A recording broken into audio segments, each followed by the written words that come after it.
दोस्तों, आज की इस वीडियो की श्रृंखला में हम लोग रतन टाटा जी के बारे में जानने वाले हैं। रतन टाटा, जिनका नाम आज हर भारतीय के दिल में गर्व से जुड़ा हुआ है, एक ऐसे उद्योगपति थे जिन्होंने मेहनत, ईमानदारी और संकल्प के बल पर न केवल टाटा ग्रुप को नई ऊंचाइयों पर पहुंचाया, बल्कि पूरे देश के लिए एक प्रेरणा बन गए। उनका जीवन संघर्ष और सफलता की एक अनूठी कहानी है, जो हमें यह सिखाती है कि असफलताओं से हार मानने के बजाय उनसे सीखकर कैसे आगे बढ़ा जा सकता है। रतन टाटा जी का जन्म 28 दिसंबर 1937 को हुआ था।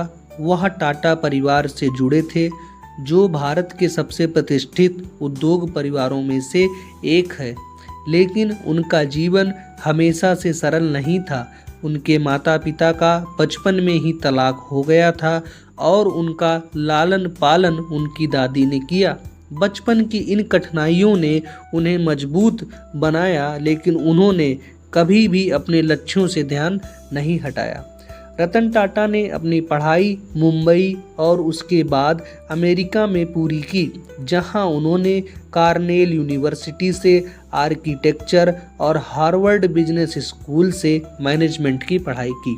उन्होंने शुरुआती करियर में अमेरिका में काम करने का फैसला किया, लेकिन जल्द ही वह भारत लौट आए।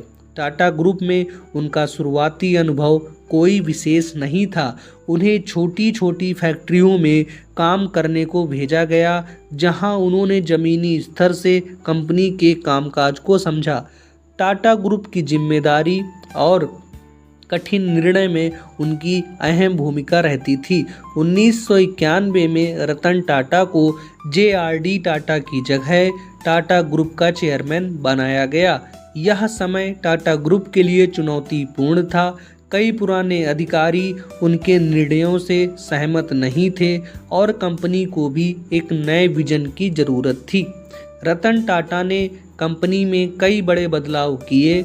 उन्होंने उन प्रोजेक्ट्स और कंपनियों को बंद करने का साहसिक निर्णय लिया जो नुकसान में चल रही थीं, और टाटा ग्रुप को एक वैश्विक ब्रांड बनाने की दिशा में कदम बढ़ाए। रतन टाटा ने 2 महत्वपूर्ण फैसले लिए जो उनके कैरियर के सबसे बड़े मील का पत्थर साबित हुए। पहला, उन्होंने टाटा मोटर्स के माध्यम से दुनिया की सबसे सस्ती कार टाटा नैनो को लॉन्च किया। हालांकि यह व्यावसायिक रूप से उतनी सफल नहीं रही, लेकिन इसका उद्देश्य आम आदमी के सपने को साकार करना था।